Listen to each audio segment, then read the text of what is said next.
guys! Anong ginagawa nyo? G-ML, di ba halata? G-ML, di ba nakita?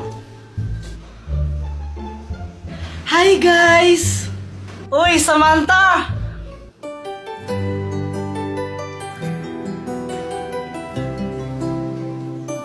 Ay, wow! Kapag kay Samantha, ang sweet-sweet mo, no? Tapos pag sa akin, sungit-sungit. Aray! Boyet, tara, punta tayong CR! Ha? Bakit? Basta tara! Sige. Ano kayang gagawin nila sa CR? Ewan ko sa mga yan, baka mapapalakihan sila ng ano. Oh my gosh, kadiri naman yun, Joanna! Oh, huwag kang ay mapapalakihan ng muscle, no? Ang inisip mo, kadiri ka. Ay, ikaw talaga? Boyet, tugutin natin sila. Ha? Paano?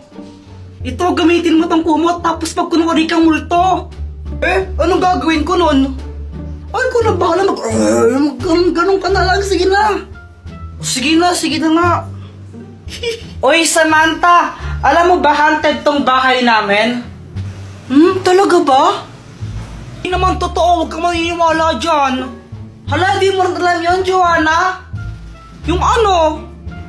Sabi ni Lola, dating cemetery daw tong bahay natin.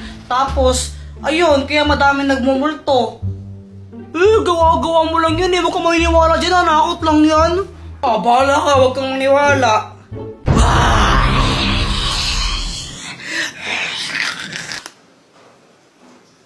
Hindi nakakatakot, boy. At may kasama ka mang pangit. Ano yan? Anong klaseng costume yan? Hindi nakakatakot.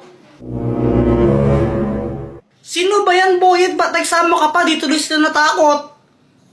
Ha? Wala naman akong kasama, eh.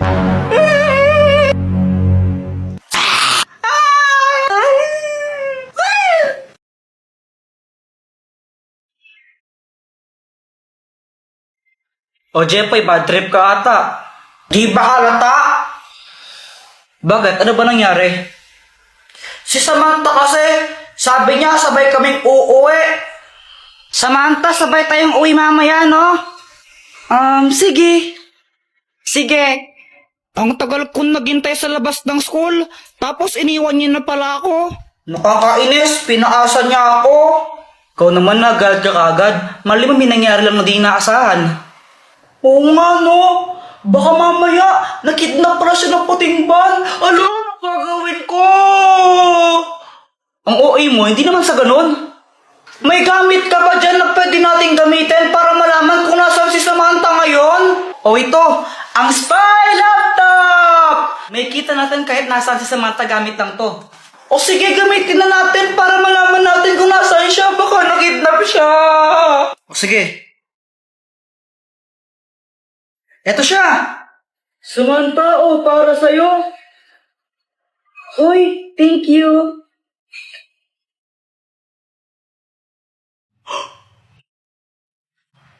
Sabi na di talaga ito magandang idea eh. Hoy, Samantha! Sabi mo sabay tayong uuwi, ba't mo ko iniwan? Ay, oo nga pala, sorry, nakalimutan ko, Jepoy. Nakalimutan or kinalimutan? Ha? Ano bang sinasabi mo? Kala mo di ko alam noon nakipagkita kay Boyet tapos binigyan ka pa niya ng stick O? Yun ba? Pinabili. Kala mo hindi mo sakit yon? Bakit ka ba galit? Ano ba kita?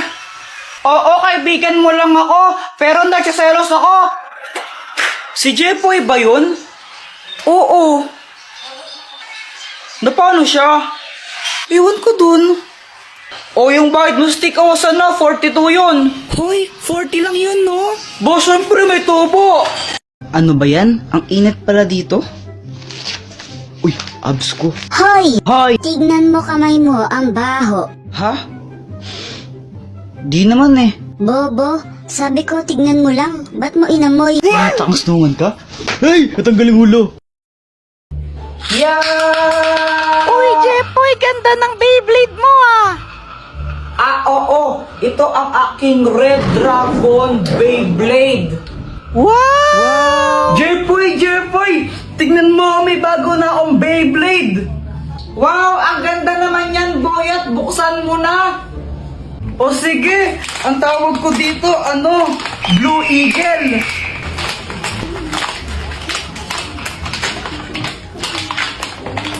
Uy, to, Jepoy, gusto mo laban tayo? O sige ba? O sige, tara. O ito, dito tayo maglalaban. Boyet, kung sinong matalo, manlibre siya, no? O sige, kumanda ka ng matalo. Saka akala mo matatalo mo ko, no? Go, Beyblade! Beyblade!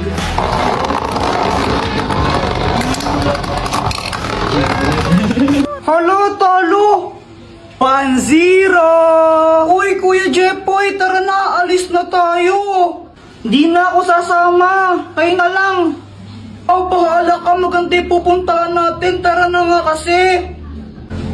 Pupunta lang naman kayo kila tita, boring naman dun, magbe-Beyblade na lang kami ni Boyet. Maganda nga daw dun, sabi ni Mama Alis ka na dito, malas ka, tatalo ako sa'yo Ay, bahala ka nga dyan. A few moments later.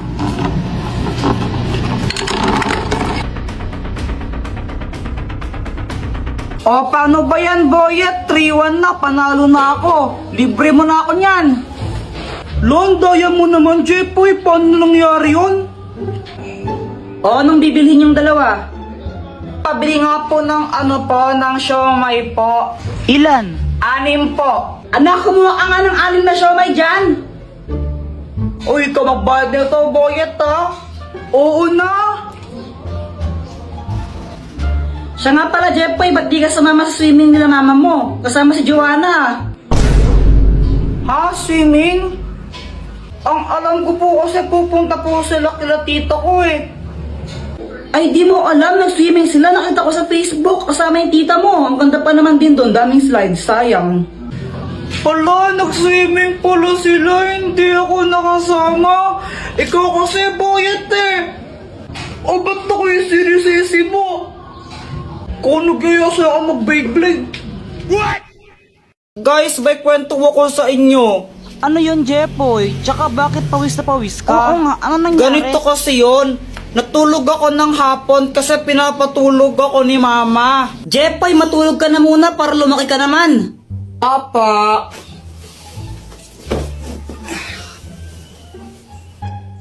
O pati ikaw, Joanna, matulog ka na rin, ha? Opo.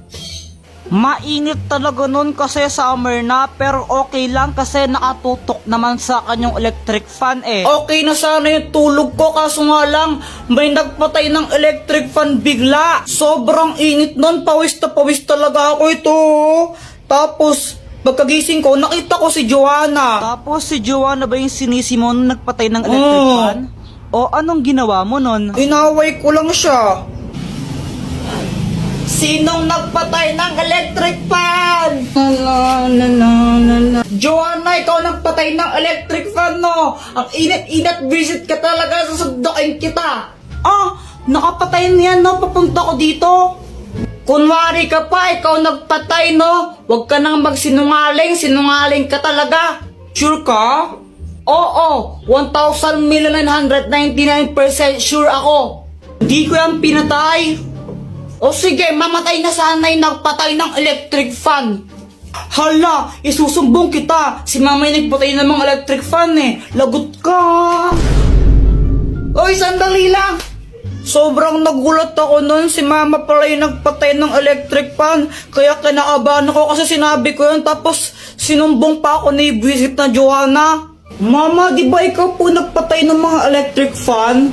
Oo anak, pinatay ko muna yung mga electric fan kasi nagwawalis ako, baka liparin yung mga alikabok. Pero kung nahihitan kaya si Dinyo na, sige.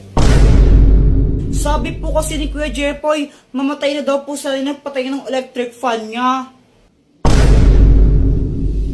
Akala ko po kasi si Joanna yung nagpatay ng electric fan kaya ako sinabi yun. Anong ginawa ng mama mo? Pinalo niya ako sa puwet. Guys, wala na naman akong magawa sa buhay ko.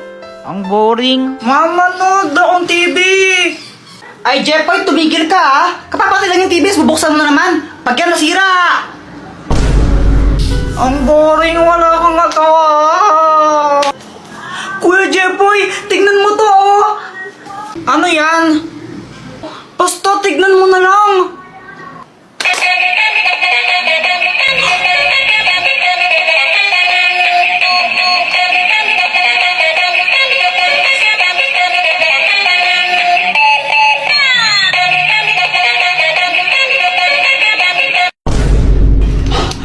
Kakapagod sumayaw. Kaya nga eh. Tara, pakita natin kila Boyet yan. Guys, pakapiling. So, ayun, tawang-tawa kami ni Joanna sa laruan na yon kasi napapasayaw kami. Kaya pinunta namin sila Boyet tsaka Samantha para pakita sa kanila yon. Kokak, kokak, kokak. Oy, Boyet! Anong ginagawa mo? Oh, wala. Lo? Asan si Samantha? Ewan, nasa kanila ata eh. Tara, tawagin natin, ipapakita kami ni Joanna sa inyo, di ba? O sige, tara. O, tawagin niya na. Okay, tumawag dyan. Si Kuya Jepoy na lang. Lo, ba't ako kayo na? Para kayong ewan, tawagin niyo na kasi. Hi guys, sino hinahanap niyo? Ikaw. Bakit? Ay, papakita lang kami ni Joanna sa inyong dalawa ni Boyet. O sige. Eto na guys ha. Hala, na.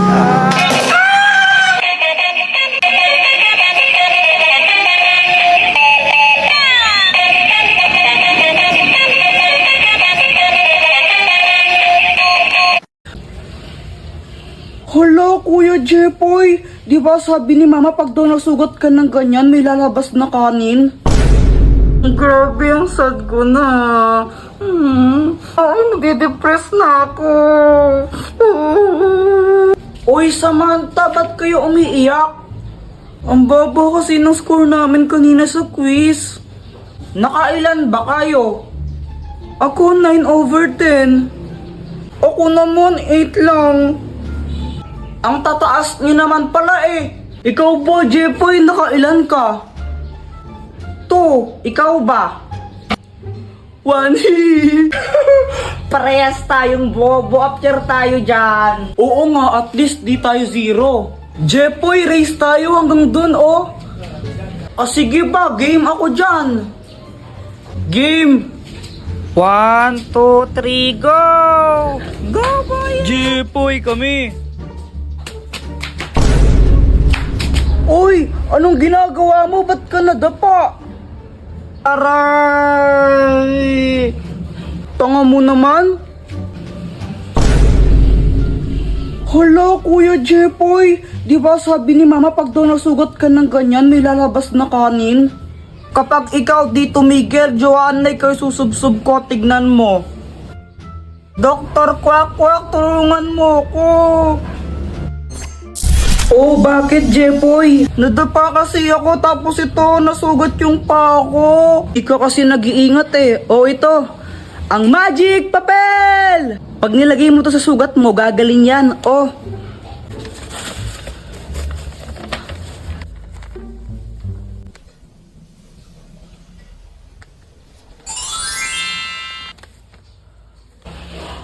Ang galing! Salamat dito, Dr. Quack Quack! Lo, paano nangyari yun?